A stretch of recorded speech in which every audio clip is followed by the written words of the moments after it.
अस्सलाम वालेकुम। मैं जमशेद उस्मानी और आप देख रहे हैं गोल्डन टाइम्स। बिहार की राजधानी पटना में विपक्षी दलों की मीटिंग हुई है, जिसमें 15 विपक्षी दलों ने शिरकत की। दावा किया जा रहा है कि ये गठबंधन भाजपा को कड़ी टक्कर देगा और इस गठबंधन के जरिए भाजपा की सरकार को हरा दी जाएगी।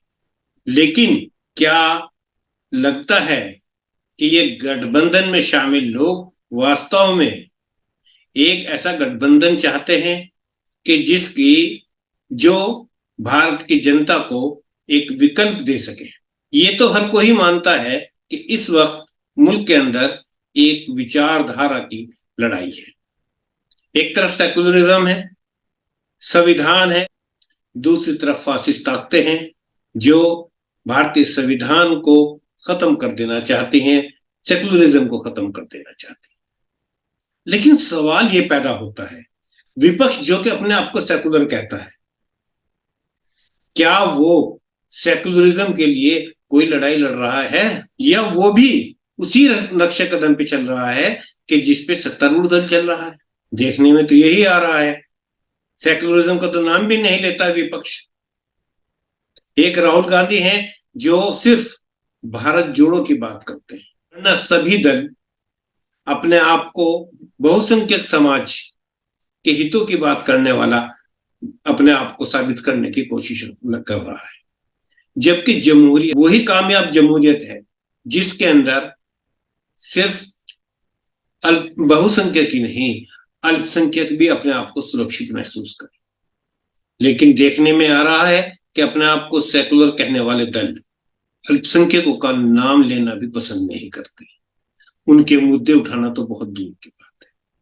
जहां तक 15 दलों की बात है, अगर कश्मीर के दलों को छोड़ दिया जाए तो संपूर्ण भारत से किसी ऐसे मुस्लिम नेता को भी इसमें इनवाइट नहीं किया गया जो ऐसे दल से जुड़ा हो जो मुसलमानों की बात उठाता हो, जिनमें खास नाम है जनाब बदरुद्दीन अजमल साहब और असदुद्दीन ओवैसी साहब।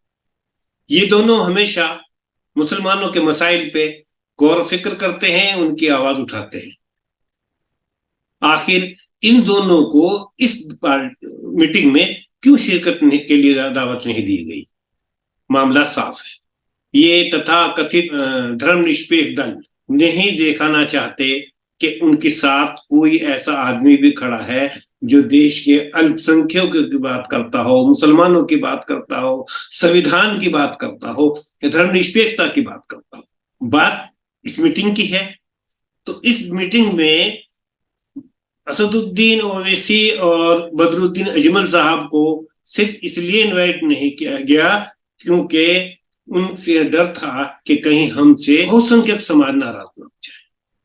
वो ये दिखाना नहीं चाहते कि हम कहीं से कहीं तक मुसलमानों की मसाइल को उठाने वाले के साथ खड़े हैं, हम सेकुलरिज्म की बात करने वालों के साथ खड़े हैं, हम संविधान की बात करने वालों के साथ खड़े हैं। जहां तक इनमें शामिल पार्टियों की बात है, आम आदमी पार्टी है जिसने कभी कोई दिलचस्पी विपक्षी एकता में नहीं दिखाई। आज अगर वो विपक्षी एकता की बात कर रही है तो सिर्फ और सिर्फ इसलिए क्योंकि उसे केंद्र द्वारा लाए गए ऑर्डिनेंस को राज्यसभा में चुनौती देनी है, जिसके लिए उसे विपक्ष की जरूरत है। और वो इस बात को छुपा भी नहीं रहे हैं। उन्होंने साफ कहा है कि इस मामले में कांग्रेस अपना स्टैंड क्लियर करे, वरना हम मीटिंग में आगे शामिल नहीं होंगे। तो उनका तो एजेंडा सिर्फ इतना है। कल कहां जाएंगे कुछ नहीं कहा जा सकता। जहां तक बात शिवसेना की है, शिवसेना हमेशा हिंदुत्व की बात करती है, उसने कभी अपने स्टैंड से पीछे नहीं हटी है।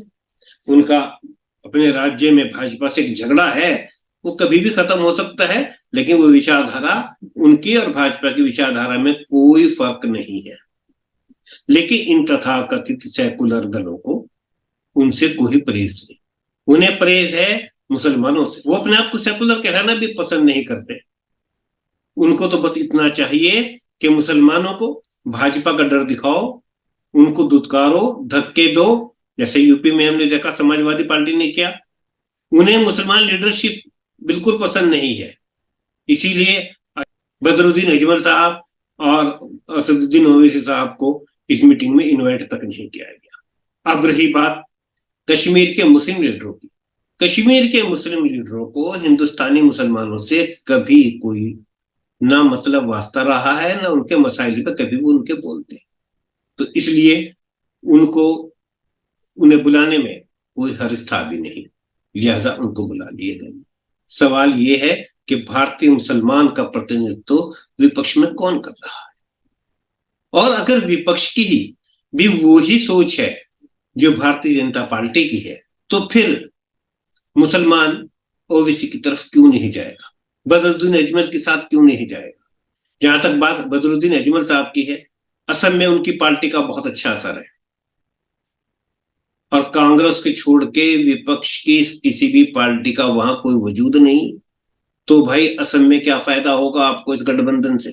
इसका मतलब तो साफ है कि चाहे हम वहां पे हार जाएं, लेकिन मुस्लिम लीडरशिप को कबूल नहीं करेंगे।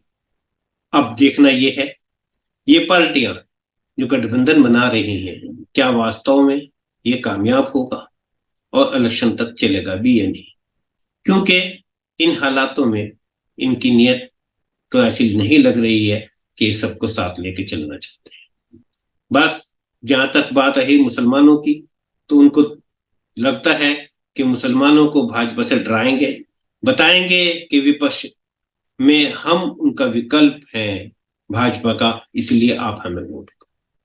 क्या यही सेकुलरिज्म? जय